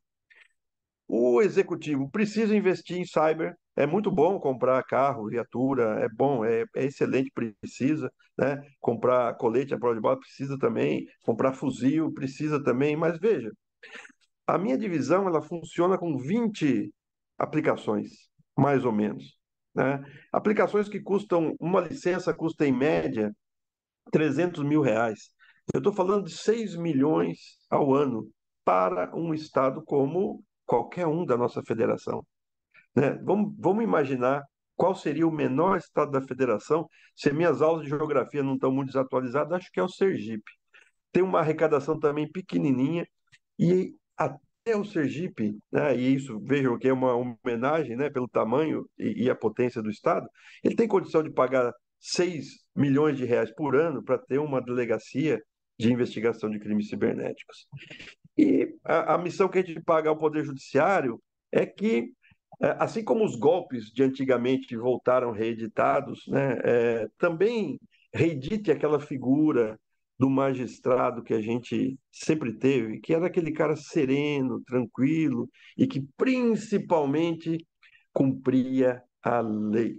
Gente, a nossa lei ela é fantástica, ela é linda, ela é bonita, maravilhosa, mas eu não posso ter numa vara uma decisão no sentido e do outro lado uma outra decisão no outro sentido. A segurança jurídica do nosso país, ela é piada. E a alteração que o Código de Processo Civil teve recentemente, que tentou se criar aí uma estrutura de precedente, que a ideia do legislador foi muito boa, ela, ela não é nem referencial teórico, né? É um referencial optativo. Eu fiz parte da última banca de delegado de polícia e eu via meus colegas perguntando exatamente isso. Esse caso aqui, como o Supremo já decidiu? Como o Superior já decidiu? E no café eu falava para os meus colegas, por que nós estamos perguntando sobre decisão judicial que são tomadas nos casos em concreto? Ah, mas o Supremo já disse que é inconstitucional. Beleza. Mas quando o Supremo, numa ação direta, ele declara a inconstitucionalidade de uma norma, ele não precisa oficiar o Senado, para o Senado retirar aquela norma do sistema, porque senão nós que somos policiais, nós vamos continuar combatendo aquilo como se crime fosse, como se conduta fosse. Nós, Ministério Público, os juízes de primeira instância, e assim sucessivamente. Então, essa digressão aí para fazer o meu encerramento é no sentido de que as instituições têm muito a contribuir nessa questão dos crimes cibernéticos.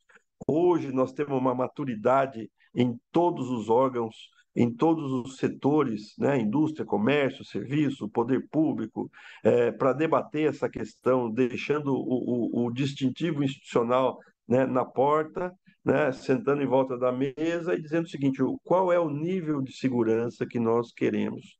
Então, dessa maneira, eu me despeço aqui na, na, na figura do Hélio, que me contatou num primeiro momento, uma gentileza incrível, agradecendo a Euplínio, ao Marcos e especialmente ao professor Renato. É uma honra debater com os senhores, trazer essas ideias e aprender mais do que qualquer coisa. Saio daqui dessa fala mais um pouquinho com uma inteligência natural, não artificial, melhor do que eu cheguei nela. Muito obrigado, gente. Muito obrigado, Afonso. Obrigado, Renato. E já deu para perceber que aqui no chat o, rolou uma troca de conversa aqui a respeito de palestra, de cyberbullying, etc. Então, essa troca de experiência é importante que o Digital Rights proporciona para quem participa dos nossos eventos. Passando agora para a diretoria, Plínio, por gentileza, a palavra está contigo para as considerações finais. Bom, queria agradecer demais aí a presença dos queridos Renato e Afonso. Uma honra gigantesca, aulas geniais. Quem sabe faz ao vivo, né? Lembrando a frase do querido comunicador aí que está passando por dificuldades. Mas foi sensacional a gente ter diversas provocações aqui, e eu vou acabar deixando mais uma provocação para o final e para todo mundo pensar, né? Porque, como o querido Renato disse aí, houve muitos debates aí que a gente diversas vezes conversou, e algumas vezes ele tocou em algum assunto que chama atenção, e eu queria lançar isso também, já que ele chamou atenção em tantas vezes para mim, eu vou apoiá-lo nesse aspecto. O algoritmo, de fato, ele nem sempre é tão importante no debate sobre inteligência artificial. Mas, embora nem tudo seja algoritmo, quase tudo é parametrização. Então, quando você fala que uma pessoa é responsável por parametrizar um algoritmo, parametrizar uma rede neural artificial, o viés ele está embedado ali, ele está intrínseco àquela existência do ser humano, assim como o viés de um juiz que tem uma realidade que vive numa bolha, ou de um advogado que vive em outra bolha, e enfim, que a gente tenta aplicar isso no nosso dia a dia sem o viés dessa bolha que a gente vive que nos trai muitas vezes na concepção e noção da realidade dos fatos. Mas quando o algoritmo é criado com esse viés, quando existe uma parametrização equivocada, ele macula todos os outros fatos. Então, de fato, quando existe algum tipo de discriminação algorítmica, talvez a palavra nem seja necessariamente algoritmo nesse caso, mas a discriminação por meio da inteligência artificial, muitas vezes pode ser porque a parametrização já foi feita de uma forma equivocada. E muitas vezes pode gerar até uma noção de dolo eventual, uma noção de assunção de risco diante de um crime racial, por exemplo. A parametrização ela só foi feita perante imagem de pessoas brancas, por exemplo. E aí acontece algum tipo de discriminação. Então foi um risco assumido por muitas pessoas. E graças a Deus isso está sendo mitigado, isso está sendo evitado por muita gente que está envolvida com redes neurais artificiais. E convido a todos a um debate assim relacionado a questões mais do que algoritmos, mas também de parametrização de sistemas de inteligência e redes neurais artificiais. Então, deixando essa pimentinha aí, agradeço de novo a todos, agradeço a presença de todos, foi uma honra gigantesca. E se tiver debate sobre inteligência artificial, eu vou jogar meu mestrado aí de inteligência artificial lá pela PUC, na parte de exatas, que eu vou querer participar desse debate com toda certeza, hein? Puxou o exódio aqui para a mesa, né? Marco, tá contigo. Bom, eu só tenho a agradecer a presença dos nossos expositores hoje, Dr. Renato Psiblum, Dr. Carlos Afonso, muito elucidativas, provocativas, especialmente com relação à discriminação algorítmica, que é algo que a gente já vem trabalhando e analisando também lá no escritório, inclusive com alguns apontamentos com relação ao projeto de lei que trata do marco da inteligência artificial, principalmente para questões de segurança pública, em investigação criminal. Tem um artigo 17 ali que é muito sensível e a gente compreende que se faz necessário, de fato, uma discussão mais direcionada, mais objetiva, para que a gente evite os equívocos diante dos altos riscos que o Dr. Renato muito bem trouxe, né, e foi muito bem complementado pelo Dr. Carlos. A gente acredita que segurança pública, né, e a dualidade entre segurança e privacidade são questões que a gente precisa, de fato, colocar em prática, debater diariamente, diuturnamente, para que a gente fortaleça não só a eficácia e eficiência dos órgãos de controle institucionais, como Polícia e Ministério Público, mas também que garantam os direitos dos cidadãos como um todo, né, os direitos e garantias fundamentais que são muito rechaçados, especificamente nas últimas decisões dos nossos tribunais superiores. Então, fica aqui o nosso alerta para esse tipo de apontamento e posicionamento, não só legal como jurisprudencial, mas é algo que precisamos, de fato, amadurecer e discutir com mais clareza, com mais objetividade e com mais conceitos, né? E hoje a gente teve a oportunidade aqui de trazer pessoas do mais alto gabarito para trazer conceitos claros, né? De uma forma bem didática e que a gente possa aqui, sair daqui com um sentimento de que podemos, de fato, evoluir e melhorar acerca dessas temáticas. Agradeço a todos, agradeço o Hélio pela condução dos trabalhos. Tenham todos uma ótima noite, bom descanso e avante. Bom, o conhecimento compartilhado hoje, pessoal, é fundamental para a gente construir um ambiente digital mais seguro, justo e perfeito. Ou melhor, uma perfeição.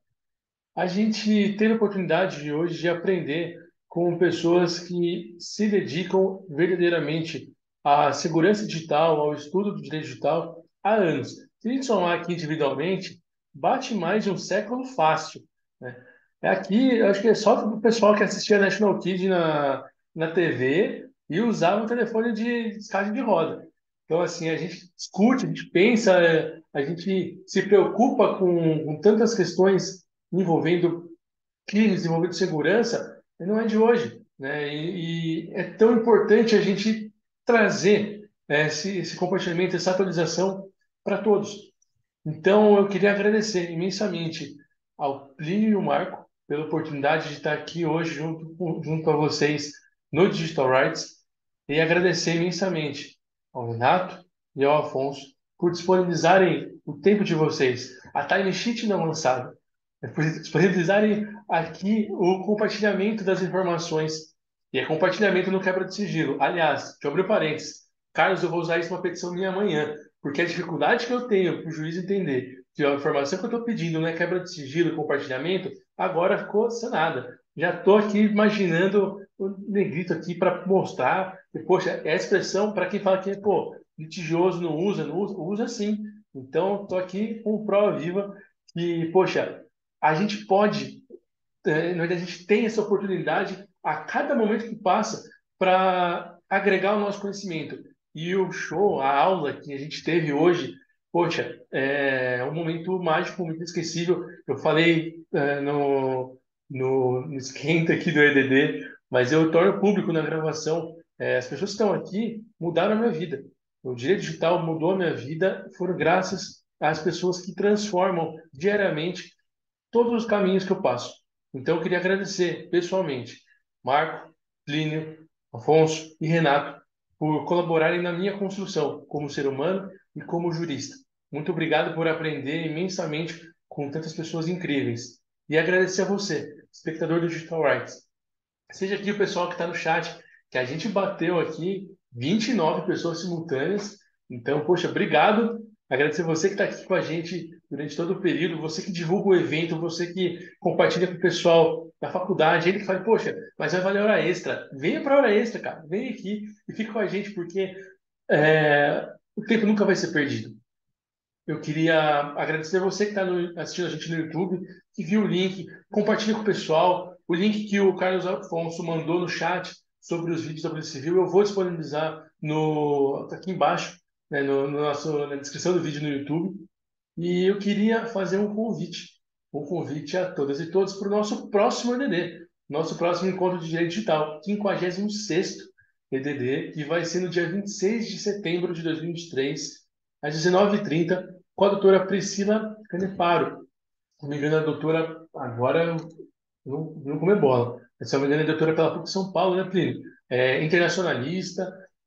Poxa, jogar Priscila Caneparo já vai ver comentários dela a respeito da evolução geopolítica do BRICS na semana passada. São assuntos que envolvem o próprio posicionamento geopolítico e a nossa pluralização, né? O nosso abaixar de fronteiras físicas, né, para unir o mundo nesse novo aspecto digital. Então, eu queria convidar a todo mundo, todos que estão aqui, né, vocês vão receber o e-mail da Mala Direta, mas para o nosso próximo EDD, acompanhe a gente no Instagram, no Pedir, Telegram, vou pedir licença, querido pois não, velho, uma licença rápida aqui para falar. Priscila Caneparo sempre está na Band News, na CNN, enfim, ela participa de inúmeras TVs.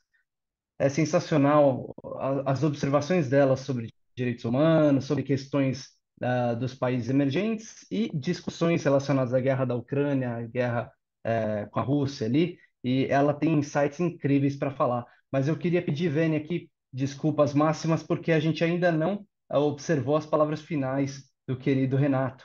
Então, vamos abrir espaço para o querido Renato fazer as considerações finais deles antes da gente encerrar esse evento maravilhoso aqui. desculpe, foi falha minha, eu achei que você tinha falado. Renato, mil desculpas, por gentileza. Imagina. Só cumprimentar, agradecer e desejar tudo de melhor para vocês aqui. É uma alegria reencontrá-los. E faço coro às palavras do Carlos Afonso aqui, um querido. Abraços. Poxa, abraços cibernéticos. Tem que ter o finalzinho aqui do vídeo. Mas, poxa, brincadeiras à parte. Muito obrigado, Plínio, pelo toque. Peço desculpas mais uma vez em nome do Digital Rights ao Renato. A empolgação é tanta, né? Ou melhor, o entusiasmo, a potência que a gente está aqui no nosso evento. Então, poxa, agradeço imensamente a participação de todos. Gente, um forte abraço. Foi emoção, Vera. Um forte abraço a todas e todos. Uma ótima semana e eu te vejo no próximo EDD. Obrigado, pessoal. Tchau, tchau.